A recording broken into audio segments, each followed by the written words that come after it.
Ever feel like you want to really get a grip on something, but all the extra stuff just gets in the way? Yeah, I know what you mean. Well, that's why we do these deep dives, right? To cut through all that and get to the core. Absolutely. So today we're going to focus on how to make your spoken English, sound more natural and fluent, Right. more confident, more comfortable, like a native speaker. Yeah, that's a great goal. And, you found a fantastic piece to help us with this. I did. And it really boils down to three main things. Okay.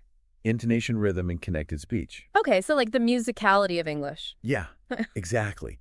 And how focusing on those makes a huge difference in how fluent you sound. Yeah, it's not just about knowing the words, right? It's how you deliver them. Right. And that's where this idea of flow comes in. Right. Let's start with intonation. Okay. So this is basically the way your voice goes up and down when you speak. Right.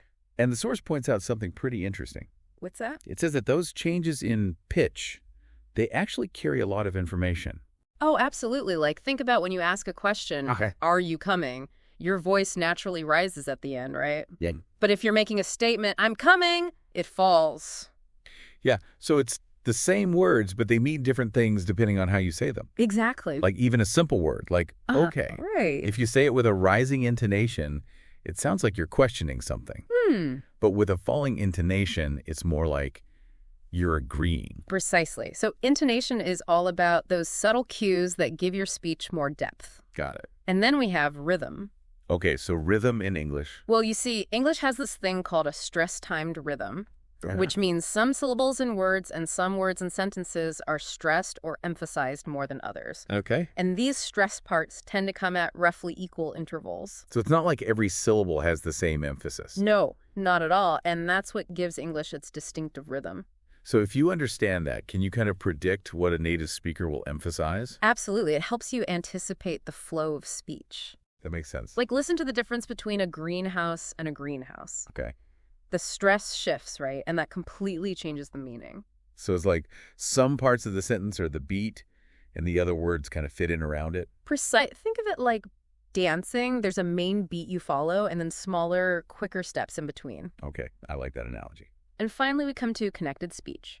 Ah, yes. This one's interesting. This is where things get really fluid. Because in connected speech, words aren't pronounced in isolation, but they kind of blend together. Right, like when people say gonna instead of going to. Exactly. It's a classic example. And I think this is where a lot of learners get tripped up. Why is that? Because when you're learning, you focus on pronouncing each word clearly and correctly. Yeah, it makes sense. But then you get into a real conversation and it's all smushed together. It can be a bit overwhelming, right? Especially if you're not used to it. Exactly. And it can make you sound a bit unnatural or hesitant. Exactly. So connected speech is about understanding how sounds naturally link together. Not about mumbling or being sloppy. No, it's about making your speech smoother and more efficient. So it's kind of like a secret code that unlocks natural sounding English.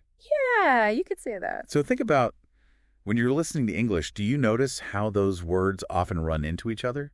It's something you might not pick up on at first, but once you start noticing it, it's everywhere. Yeah. And the source says that paying attention to all three of these things, Okay. the ups and downs of your voice, Yeah. the rhythm and the way words connect, Right. it's really the key to sounding more fluent and confident. It's about moving beyond the dictionary and understanding the music of the language. Yeah, the melody of it. And it's not about losing your accent either. Right. It's about making your English clearer and more natural sounding.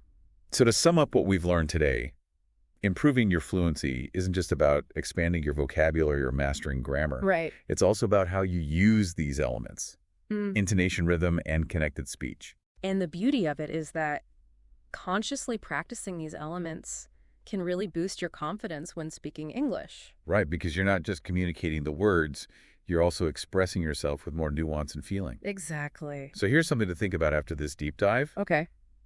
Take a simple English sentence and try saying it in a few different ways, just focusing on changing the rise and fall of your voice. Interesting. And notice how even those subtle changes can completely alter the message. That's a great exercise. It's a small thing, but it can have a huge impact on how fluent and natural you sound.